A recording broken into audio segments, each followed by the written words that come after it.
Hi guys, eu sou a Amanda e hoje daremos continuidade ao curso Educação para o século XXI. Muitas vezes estamos com os nossos amigos, sejam amigos de trabalho, amigos de faculdade, no intervalo, no break, conversando sobre assuntos bem relevantes ao ambiente que estamos localizados. E por não se tratar de uma reunião formal e de uma situação corriqueira, muitos assuntos, situações, problemas que são debatidos são perdidos no ar. E dessa conversa espontânea, dessa conversa aleatória, muitas vezes não se constrói nada. E é com essa introdução de aula que eu apresento a vocês o Fashble. O Fashble é uma metodologia baseada em discutir temáticas em grupos numerosos. Normalmente utiliza-se para entender a opinião de todos, como se fosse uma espécie de bate-papo, só que um bate-papo mais organizado. As pessoas que entram nessa espécie de discussão devem promover uma conversa onde todos os grupos, tanto o interno quanto o externo, venham se sentir à vontade para trocar experiências, trocar opiniões, conhecimentos e ainda expor opiniões e pontos de vista. Por que eu citei que todos os grupos devem se sentir à vontade para participar dessa conversação? Bom, imaginemos que estamos em um programa de auditório e que a direção abriu espaço para que a plateia também pudesse participar. Primeiramente, é preciso reorganizar a sala ou o ambiente que vai acontecer o Fashble, para que o método aquário venha a ser realizado. O local onde vai acontecer o Fashble fica a critério do facilitador, tá? Normalmente, utilizamos entre 4 a 5 cadeiras fixas no centro e 3 a 4 pessoas para o debate inicial. Existem duas ramificações para se trabalhar com o Fashble, o aquário aberto e o aquário fechado. Em ambas as modalidades, a gente tem uma estrutura que é praticamente a mesma. Tem um círculo menor, o grupinho central, o aquário, e temos círculos, semicírculos ao redor desse círculo, desse grupinho central. De maneira que todos os semicírculos, eles venham se encaixar e girar ao redor desse primeiro. No aquário aberto, qualquer membro da plateia pode participar, tendo sempre uma cadeira vazia. Se eu vou trabalhar com 5 cadeiras, uma sempre estará disponível dentro dessa modalidade. Se uma pessoa da plateia quiser participar, achar que sua opinião vai se importar e vai fazer com que aquela discussão seja mais fomentada, um membro da equipe inicial vai ter que sair. Então, um entra, um sai, sendo que sempre vai ter uma cadeira vazia. Essa cadeira vazia é como se fosse um convite para quem está fora se sinta à vontade para poder entrar no grupo sem que atrapalhe a discussão, sem que seja preciso uma pessoa obrigatoriamente sair para que outra venha entrar. Mas é como se funcionasse como se fosse um convite para a plateia, para que a plateia também pudesse participar desse momento. Então, quando algum membro da plateia quiser participar do debate, algum membro do aquário terá de sair voluntariamente dessa discussão, porque sempre terá de ficar uma cadeira disponível. Certo? Claro que poderão haver casos em que o membro dentro do aquário achar que sua participação foi o suficiente, ele não poderá se retirar até que alguém da plateia venha adentrar no aquário. A discussão ela continua independentemente da entrada e saída de participantes. Então, em qualquer momento eles podem entrar, podem sair, sem que haja interrupções. Se for o caso de ser um grupo muito grande, se for o equivalente de muitas pessoas na sala, o professor, o facilitador, ele pode cronometrar o tempo para cada pronúncia, para cada pronunciamento de cada participante. Se eu falei alguma coisa e alguém quer pegar o meu gancho da minha fala, então que haja essa organização, até porque é um debate, uma discussão organizada, tá? Então o professor ele fica à vontade, fica a critério dele cronometrar o tempo ou deixar que tudo role por conta dos alunos. Se for um tema bastante complexo, o facilitador, o moderador, ele poderá dividir em sessões, como se fossem perguntas sobre um tema relacionado. Já se o professor considera que o assunto foi altamente explorado, ele resume, se for tratarmos de sessões, ele resume cada sessão. Se não for um assunto amplamente discutido, o professor encerra o aquário, fecha o aquário e resume todo o processo de discussão que aconteceu. Por outro lado, se o professor achar que o assunto ainda não foi explorado o máximo dele, abre-se um novo tópico, abre-se uma nova sessão, para que nenhuma opinião sobre qualquer assunto relacionado a esse maior seja despercebido.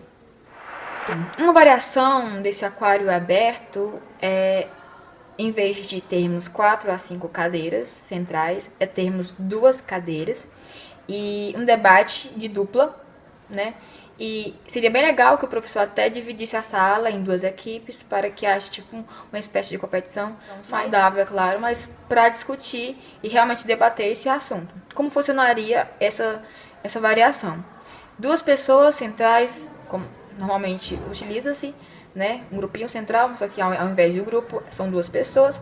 E se algum membro da equipe A, se for esse caso, quiser participar, quiser fomentar mais a discussão, ele toca no ombro do participante e eles trocam o lugar. E da mesma forma como a anterior, como a forma original, a discussão ela não pode ser interrompida. Então, se algum membro da plateia quiser participar, chega, aproxima-se do participante, toca no ombro e eles trocam de lugar. Então há essa substituição. A gente chama essa variante de conversa de 2 mãos. Existe uma linha de pensamento dupla, né, da dupla, mas que a plateia e a própria dupla, juntamente com o mediador, não interrompesse essa linha de raciocínio.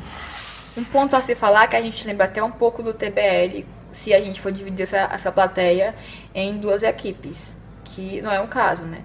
Mas isso fica apenas como uma dica, dividir a plateia em 2 equipes para que haja essa mini competição entre essas duplas e tem um representante da equipe A, há um representante da equipe A, há um representante da equipe B e eles fomentam essa discussão, né? E se algum participante da plateia, das 2 equipes, queiram participar, queiram substituir esse representante, ele toca o ombro e há essa substituição se há alguma interrupção. Diferentemente do TBL, só para constar, o TBL trabalha com grupos fixos e no aquário a gente não tem isso, tá? Já no aquário fechado, funciona de uma maneira diferente. Se a gente for trabalhar com 5 cadeiras iniciais, vem um grupo da plateia, vem um grupo de 5 pessoas, preenche essas 5 cadeiras e fecha o aquário. A gente percebe essa diferença, né? Que no aquário aberto há um espaço, há essa cadeira disponível para o convite da plateia, né? A plateia. E no aquário fechado a gente tem já esse ciclo fechado de 5 pessoas que preenchem as 5 cadeiras e conversam, discutem, debatem e se achar que foi o bastante, retira essas 5 pessoas e vem um novo grupo de 5 pessoas para preencher essas cadeiras. Esse ciclo de trocas de grupos continua até que todos, ou então boa parte da plateia, tenha participado. É interessante falarmos, deve ser uma discussão, uma conversa dinâmica, entusiasmada, algo que realmente prenda a atenção do aluno àquilo que está sendo proposto pelo mediador. Porque se for algo monótono, o aluno vai querer participar, então vai haver essa barreira ao participar dessa metodologia. Então a gente preza pela essa colaboração, envolvimento e participação dos alunos para que essa metodologia venha a funcionar de uma maneira que realmente venha fixar esse conteúdo, seja novo ou uma revisão para toda a turma. Da mesma maneira do anterior, se os grupos acharem, se a turma concordar, o moderador vem, fecha o aquário e resume toda a discussão. Para que não fique apenas com as minhas palavras, eu trouxe um exemplo. Vamos supor que o tema seja poluição e a gente vai dividir as sessões com perguntas, como por exemplo, o que é poluição? Como ocorre, quais os tipos, quais as causas, quais as consequências e como podemos evitar. Então, conforme o debate vai passando, as discussões vão acontecendo e as sessões vão sendo fechadas, o professor vem e resume, até porque a gente caracterizou nesse exemplo cada sessão como uma pergunta. Então, se ele achar que foi explorado o máximo da pergunta, foi explorado o máximo dos alunos para responder a pergunta, ele achar que foi certo, o suficiente, ele fecha cada sessão e ao final conclui e resume tudo. A gente percebe essa disponibilidade do professor, que ele vai estar atuando como direcionador, moderador, facilitador dessa discussão. Então ele vai escolher o local para que a turma se sinta mais à vontade para debater assuntos, ele vai escolher o tempo, pode ser que ele estipule, você como professor, estipule um tempo mais ou menos de 7 a 9 minutos para responder as questões dentro das sessões que a gente caracterizou no exemplo anterior. Cada sessão com uma pergunta. E isso ficaria mais organizado, até porque é um bate-papo organizado, Facebook, né? E com esse tempo estipulado, os alunos não ultrapassariam e não gastariam totalmente energia para responder as demais perguntas. Ao finalizar todas as sessões, o professor vem, resume tudo, fala do que foi abordado, fala do que foi tratado, conversado, discutido, problematizado e fecha a aula. O festival ele pode acontecer em uma aula, para que não haja interrupções, uma aula corrida, aulas corridas. Mas fica a critério do professor, claro, separar ou não, dividir equipes ou não, tá?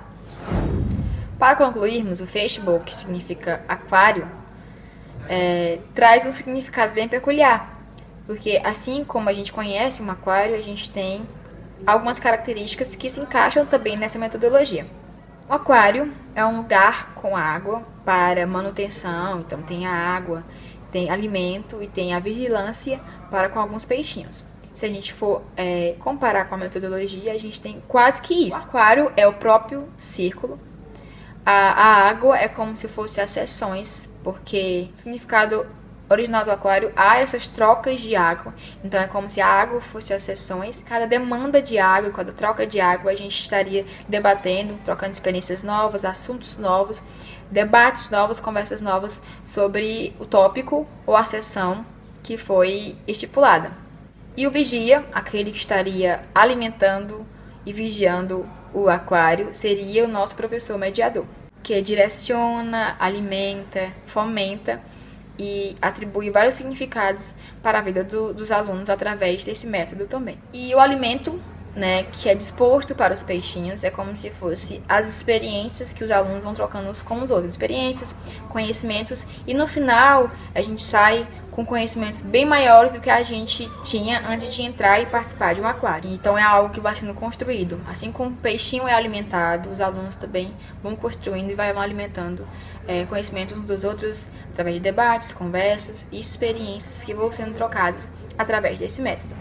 Podemos usar o festival para trabalhar um novo conteúdo em sala, através de uma avaliação diagnóstica ou revisar um conteúdo já dado, para que esse conteúdo venha a ser melhor absorvido para com os alunos. Porque o método nada mais é do que a gente está construindo algo com os alunos e a todo momento havendo esse processo de ensino e aprendizagem. Como já foi falado anteriormente, o tempo, o local fica a critério do professor, a sua participação ou não também fica a critério, quando achar que é necessário, a sua intervenção, quando achar que está ocorrendo tudo como deveria ocorrer, até mais do que o esperado, o professor ele fica apenas observando. O tempo, o local e o período fica a critério do professor mediador. O tempo, ele vai estipular o que ele acha melhor, o que ele considera que a turma vai estar absorvendo dentro desse período que foi escolhido, como foi explicado no exemplo anterior, entre 7 e 9 minutos, como por exemplo. O local, em vez da sala, o professor pode escolher o auditório para agrupar mais salas, mais pessoas, mais participantes. E o período, como o professor conhece sim a sua turma, ele pode escolher como ele vai agregar valores através desse método. Então, fica a critério do mediador a escolha desse período, se vai acontecer entre 2 e 2 semanas, a cada uma vez no mês, como avaliação diagnóstica, como revisão, ou como um novo conteúdo a ser tratado. Então, tudo isso depende do professor, a gente dá apenas dicas de como isso pode acontecer, dando essas modalidades, como já foi mencionado. Então, cursistas, essa foi a nossa aula de hoje, nos veremos no próximo vídeo. Grande abraço!